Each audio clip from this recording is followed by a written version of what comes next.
The ports went silent. Steel ships rested under an orange dawn as cranes hung motionless, the pulse of global trade stalled by politics and pride. In the distance, screens flickered across North America. During Game 1 of the World Series, millions watched a strange ad. The voice of Ronald Reagan, warning that tariffs could destroy prosperity. But the words weren't real, they'd been altered. And within 48 hours, Donald Trump would strike back, with a vengeance that reached far beyond the baseball diamond. What began as a Canadian media play turned into a global economic shockwave, one that would reshape the balance of power from Ottawa to Beijing. On October 26, 2025, President Donald Trump announced a 10% tariff increase on Canadian imports, a decision sparked by what he called a fraudulent advertisement produced by Ontario's government. The ad, funded by Ontario taxpayers to the tune of 75 million Canadian dollars,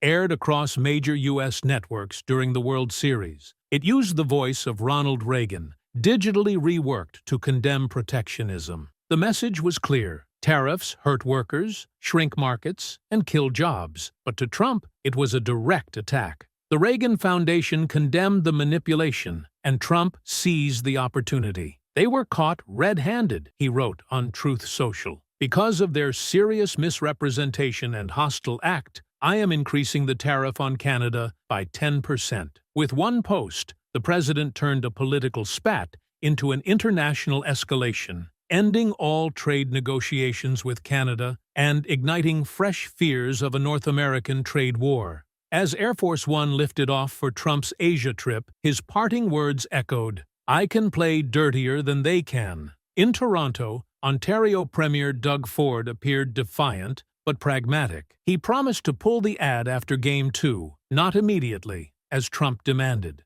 "We've achieved our goal," he said. "We reached U.S. audiences at the highest levels." Behind the scenes, Canadian officials scrambled to contain the fallout. The U.S. market accounts for over 70% of Canada's exports, and a 10% increase on tariffs could devastate manufacturers already strained by supply chain slowdowns and high energy costs. Ottawa tried to downplay the crisis as a temporary misunderstanding, but across Canadian media, the phrase "caught red-handed," Trump's words, dominated headlines. Even as the Blue Jays battled the Dodgers on the field, the real contest had shifted to global economics. And while Ford's ad vanished after Game 2, its echo remained, the sound of a friendship fracturing under the weight of ego and nationalism. Trump's new tariffs arrived just days before another announcement, a deal with China's President Xi Jinping, reached during the APEC summit in Busan, South Korea. In an unexpected twist,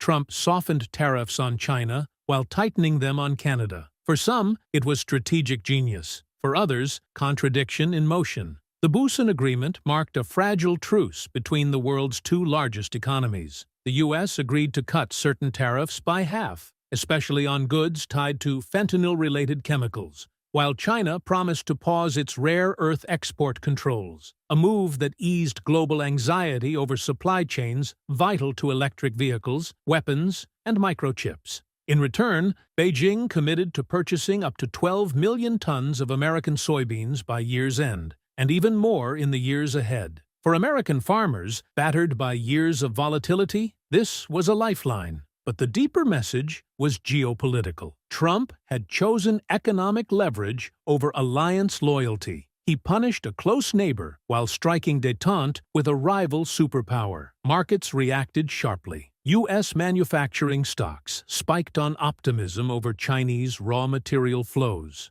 Canadian equities dipped, fearing retaliatory duties and a blow to cross-border trade. Energy traders speculated that North American cooperation, once seamless, was now uncertain. In Washington, critics called it economic whiplash. Yet Trump's base saw something different, a president who punished betrayal and rewarded submission. The stage was no longer set for a simple trade dispute. It was a reordering of global power. In Asia, Trump's deal with Xi Jinping signaled a new phase of pragmatic confrontation, competition tempered by necessity. China's one-year pause on export restrictions effectively reopened lifelines for Western industries dependent on gallium, graphite, and rare earth minerals. In return, the U.S. paused new export bans on Chinese tech firms, a quiet concession that revealed how interdependent the two giants remain. Meanwhile, in the West, the Canada rift deepened. Diplomats whispered about a possible BRICS outreach,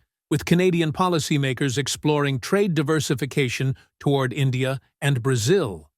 The EU expressed concern over the instability of U.S.-led trade structures, while Russia, sidelined yet observant, offered to support fair economic relations, a coded invitation to defy Washington's system. The IMF warned that strategic nationalism could derail recovery from a still fragile post-pandemic economy. At the WTO, delegates debated whether Trump's tariff surge violated commitments under the USMCA. But in America, few seemed to care. As Trump told supporters in Ohio, "The world is finally respecting us again. They're learning. America won't be played." The crowd cheered as cameras panned across "Make Trade Fair Again" banners, waving in the autumn light. And yet, far across the Pacific, in Beijing's Zhongnanhai compound, Xi Jinping reportedly smiled. The West, divided and distracted, was easier to negotiate with. Ships idled in American ports, while new routes opened in Shanghai. The future of trade was being redrawn. Quietly, deliberately, and perhaps irreversibly. By November 2025, one truth had emerged. Tariffs had become the currency of power. Trump's 10% strike on Canada wasn't just a response to an ad, it was a declaration that loyalty to Washington now came with a price tag. His deal with China